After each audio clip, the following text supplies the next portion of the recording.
APC faces worst international embarrassment as Buhari FIRS budget 1.4 billion naira for refreshment. What? They expressed shock that a huge amount could be set aside for such frivolities with the situation of the nation's economy. Several city society organizations have condemned the 1.4 billion naira budget for meals and refreshment by the Federal Inland Revenue Services for the 2021 fiscal year. Are you joking? Are you joking? They make these kind of decisions while Okonjo-Iweala, they chase her out, and now she's the director at World Trade Organization. You see, when you have people like her, it is very obvious that the plan is to ruin Nigeria. It really is. It really is. Because there's actually no reason. No reason. It's the disrespect that they can come to us and be telling us that they spend this amount of money for refreshment. Is this a joke? The groups, including Transparency International and the Human Rights Writers of Nigeria, accused the tax collecting agency of insensitivity and misplacement of priority. According to the Citizen NG Executive Director, Awal Musa expressed shock that such a huge amount could be set aside for such frivolities with the situation of the nation's economy. He said while the nation struggles hard to finance its budget, a significant portion of the budget slips through mismanagement and reckless spending that intrinsically dominates public sector activities. Very sad. It is more worrisome that the reckless spending has been normalized with the resultant underfunded critical sector that is vital to efficiently revamp the sinking economic development. Given this background, the decision of the Federal Inland Revenue Service to spend 1.4 billion naira on meals and refreshment in 2021 is another irresponsible financial decision by a revenue institution preying on weak budgetary process and scrutiny, poor financial management system, and inadequate legislative oversight activities associated with the public sector. This is so sad. It is, oh wow. First comment here, I mean, it's, you don't even want to finish these kind of sentences. You don't want to finish. It's so sad. How can we be making financial decisions like this? But then 1.4 billion naira is a lot of money that could be spent on so many things. You even ask, it's 1.4 billion naira, but what's the actual worth?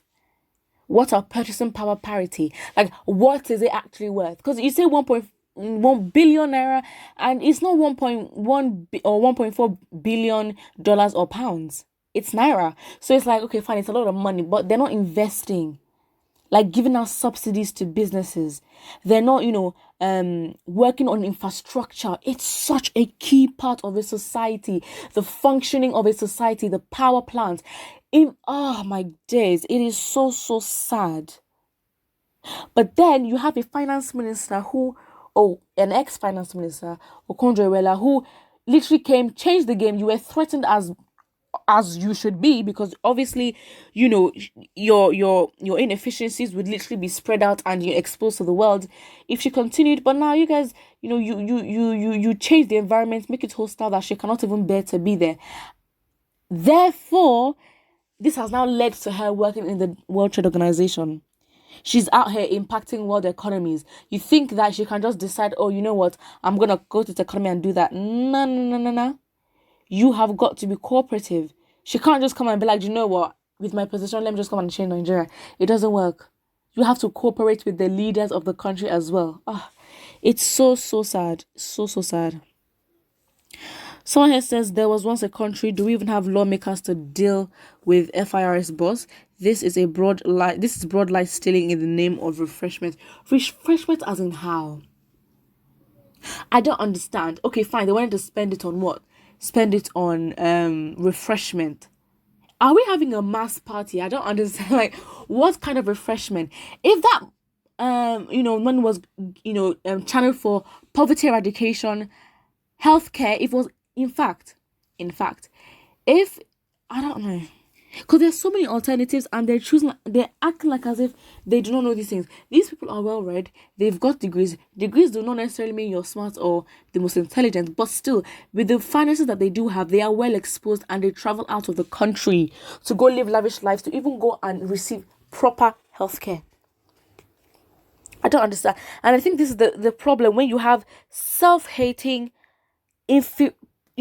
self-hating politicians in office. You have these people who are so unintelligent, who are sellouts, who have compromised values, who are who have inferiority complex. At the end of the day, we're not different to them, but they're just in a place of power. So the issues that we deal with, the deep-rooted issues that we deal with the society, they also deal with it, and subconsciously it reflects in the decisions that they make. 1.4 billion naira on refreshment. Are you joking?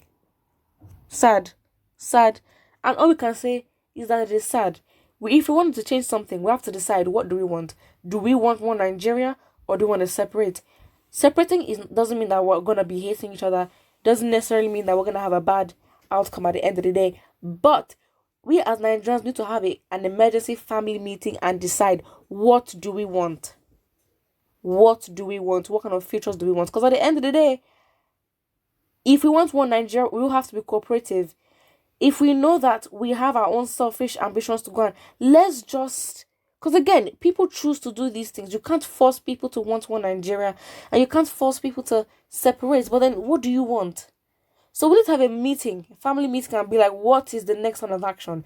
Because again, it is very obvious that the country is being set up to be drained.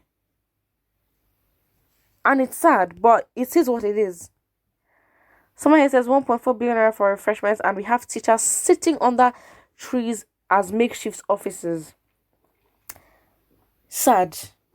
Even if you need to do something with refreshments and food, all that, you could literally build homes, build, council, government homes to house families with no income, nothing. So that at least you're giving them, you house them, give them money to eat. You invest in your infrastructure. You protect your domestic economies. And that's the thing, because the way we're importing so many things, we should not be importing as much. If we're protecting our domestic economies and subsidizing, obviously it would make more jobs. High skill, low skill, they're jobs. That's it. But it's sad. It's so sad that it's not even hard. It's not even hard to make options for... It's sad.